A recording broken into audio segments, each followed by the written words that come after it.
Pemerintah Indonesia berupaya untuk menciptakan tata kelola kepemerintahan yang baik melalui agenda reformasi birokrasi. Agenda reformasi birokrasi dibagi menjadi beberapa tahapan. Salah satu agenda yang wajib ada dalam reformasi birokrasi adalah peningkatan pelayanan publik.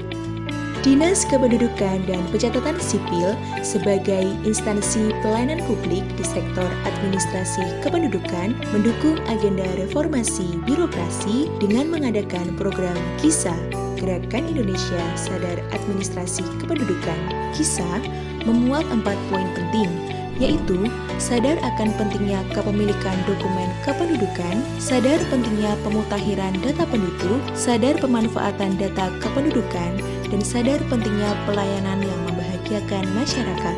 Program KISA tersebut tentunya dapat terwujud dan bermanfaat secara maksimal apabila tidak adanya permasalahan seperti kebocoran data pribadi. Tahukah kamu apa itu data pribadi? Berdasarkan pasal 1 ayat 3 Peraturan Pemerintah Nomor 40 Tahun 2019 tentang pelaksanaan Undang-Undang Administrasi Kependudukan, data pribadi adalah data perseorangan tertentu yang disimpan, dirawat, dan dijaga kebenaran serta dilindungi kerahasiaannya. Lalu, apa saja data pribadi yang harus dilindungi? Berdasarkan Undang-Undang Administrasi Kependudukan, negara berkewajiban untuk melindungi data pribadi yang meliputi keterangan tentang cacat fisik dan atau mental, sidik jari, iris mata, tanda tangan, dan elemen data lainnya yang merupakan aib seseorang. Selain data pribadi tersebut, negara juga berkewajiban untuk menyimpan serta melindungi data dan dokumen kependudukan. Dalam perspektif administrasi kependudukan, terdapat 31 data yang termasuk data kependudukan seseorang. Di dalam elemen data tersebut, terdapat beberapa data yang rentan disalahgunakan, sehingga harus dilindungi kerahasiaannya.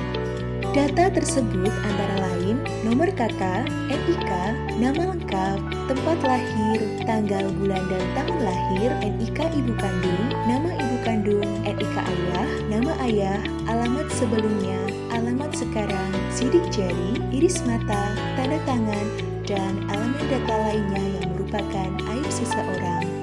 Terlepas dari perlindungan data pribadi dalam segi administrasi kependudukan, secara umum, terdapat data lain yang wajib dilindungi kerahasiaannya oleh masing-masing individu, yaitu nomor induk kependudukan, tempat dan tanggal lahir, alamat lengkap, nomor telepon, NPWP, dan data keluarga.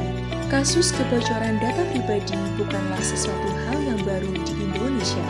Hal ini menjadi problematika yang dapat merugikan berbagai pihak.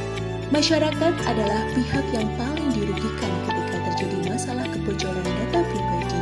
Kerugian yang dapat ditimbulkan antara lain penyalahgunaan data pribadi untuk penipuan, penyalahgunaan untuk pinjaman online, penggelapan rekening nasabah, modus aktivasi kartu perdana, dan penyalahgunaan data pribadi untuk pencemaran nama baik.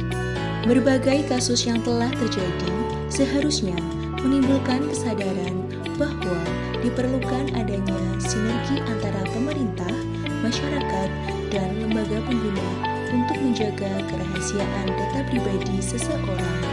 Sebagai masyarakat, apa sih upaya yang bisa kita lakukan untuk melindungi data pribadi? Setiap memiliki keperluan mengakses aplikasi online seperti e-commerce maupun fintech, masyarakat harus dengan cermat memastikan apakah data yang diberikan sesuai dengan konteks yang diperlukan, memperhatikan izin aplikasi, membaca syarat ketentuan aplikasi, serta tidak pernah mengirimkan kode OTP kepada orang lain. Memposting foto dokumen kependudukan ke sosial media akan memperbesar peluang penyalahgunaan data pribadi, karena tanpa kita sadari, kita telah memberikan data kita kepada orang yang tidak kita kenal. Saat ini, berbagai perusahaan fintech menggunakan foto diri dengan memegang KTP sebagai media verifikasi identitas calon pengguna layanan tersebut.